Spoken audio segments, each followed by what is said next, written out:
All right, guys. This is a tutorial for my studio kids.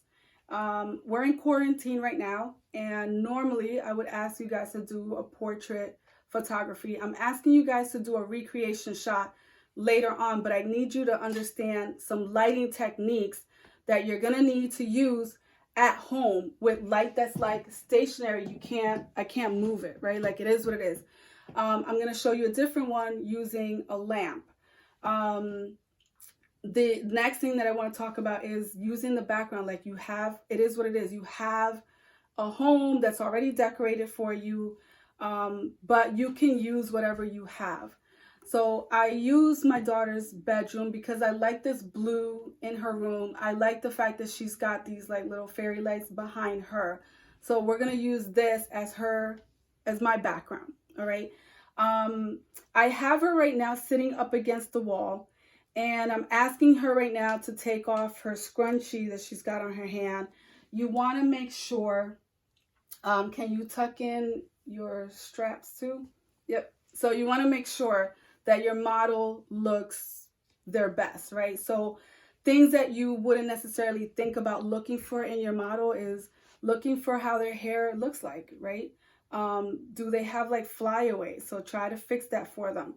If they have, like I said, a scrunchie, make them take it off. If they have something that's distracting, like even jewelry that might be distracting, have them take it off, all right?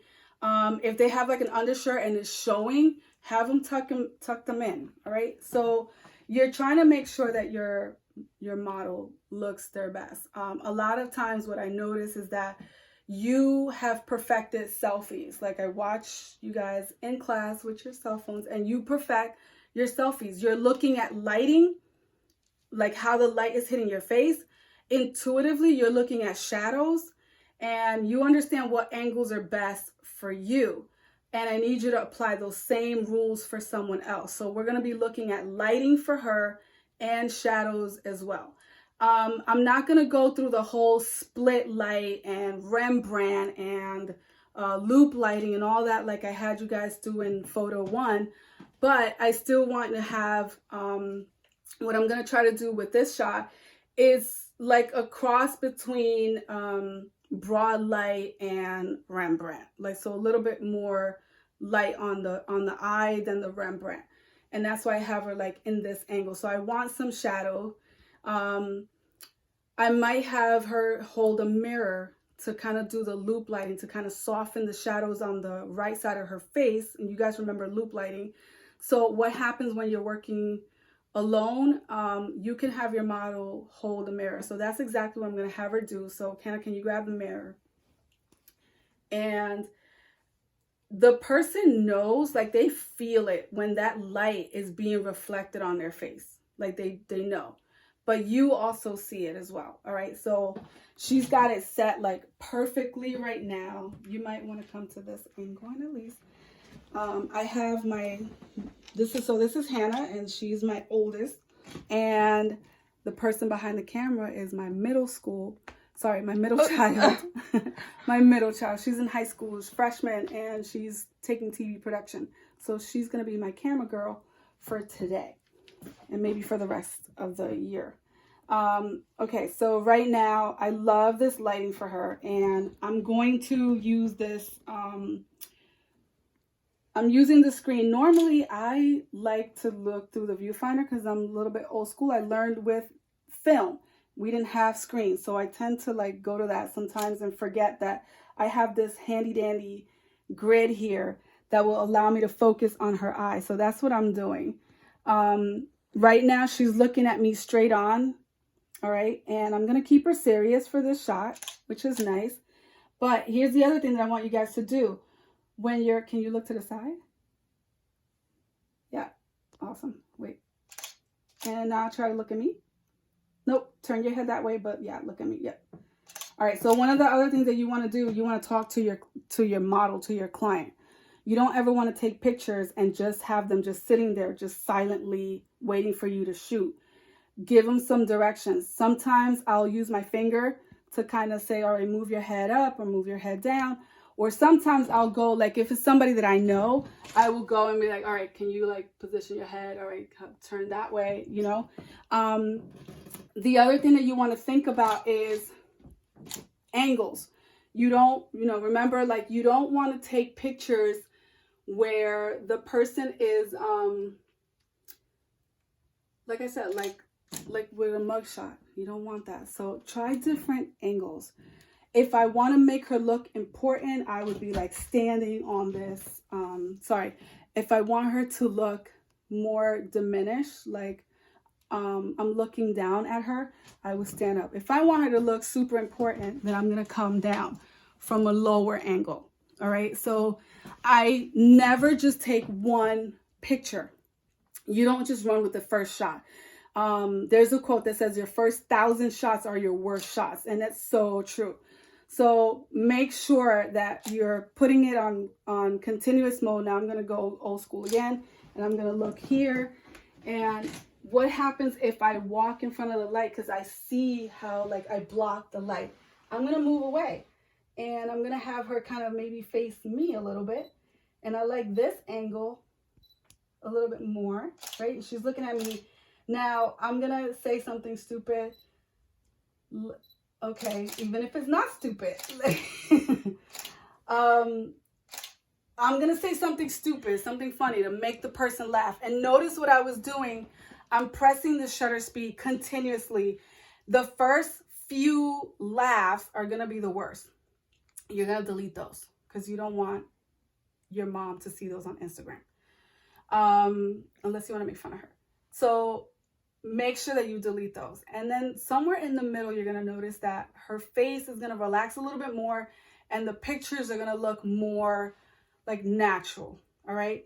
So let's move from here to using this curtain. So sometimes you can use a wall, and I want you to follow me. You can use a wall, or use your curtains, right? Like those make perfect backdrops. I'm going to turn this light off because I just have a different mood here. Now, if I turn that light source off, what do you think I need to do? I'm going to have to increase my ISO, right? Because my light source is a lower light source, okay? So I'm going to go with that. Here's the other thing that I'm going to do. I don't know if you guys can see this. Let me show you guys first. She looks fairly orange. Why? Because I'm using not a tungsten light. Sorry, I'm not a fluorescent light. I'm using a tungsten light, and that emits more of a yellow tone. So I'm going to put it here on tungsten, and then I want you to see that her skin tone looks a little bit more natural. All right. So those are my adjustments, and I'm going to stand over here. Oops. Make sure your room is clean. All right. So I'm having her stand here. Why? Because I have this like pretty fairy light that she has here. And if I move close to her, if your lens is like a 1.8, that's like phenomenal. Your background, like the light, is going to naturally go into what we call bokeh. It's like these little circle rings, like glowy circles in the background. All right. So I kind of want that. I'm not going to get it as great as I would with a 1.8. Your cell phones, however, will be able to do this. Now, everything that I'm showing you guys here as far as lighting, you may not have a camera, but your cell phones, especially the 10, iPhone 10, has a perfect portrait mode. So I would have you guys just put it on portrait mode. It blurs the background, and you're going to notice that these Christmas lights, get them out from the basement from Christmas. Like, ask your parents, like, where are they if you don't have them? Put them in the background and use them. Like, take advantage of it, all right? So there's no reason why you can't do, like, decent portraits at home just because you're stuck, like, in quarantine, all right? So all of these photos that I'm taking of my daughter right now, I am going to post them in, kind of blocking the light here. I'm going to go this way with this. You're going to stay looking serious? Hold on. All right.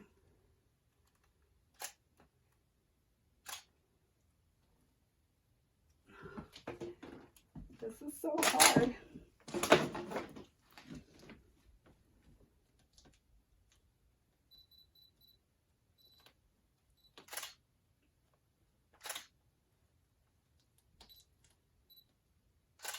Okay, I'm zooming in on some. I'm turning my lens for some. Okay. Let me try from this angle. See if I can get.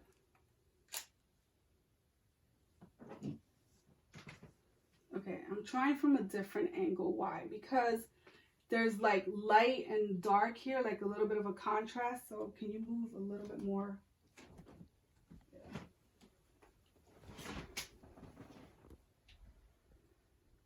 Okay, so I need another light source.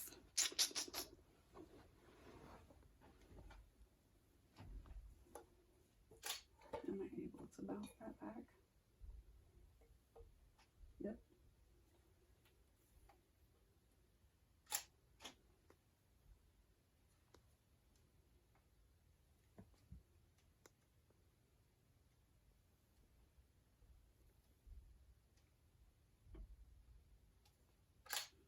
I'm going to increase. I'm going to slow down my shutter speed to 1/100 because her face looks a little bit dark, even though she's got this light source here.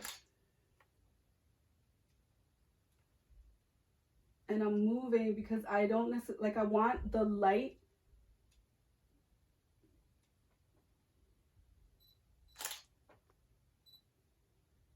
But I don't necessarily want the lamp behind her, okay? So that's what that looks like. It's a little bit darker for me, so I'm not too crazy about it.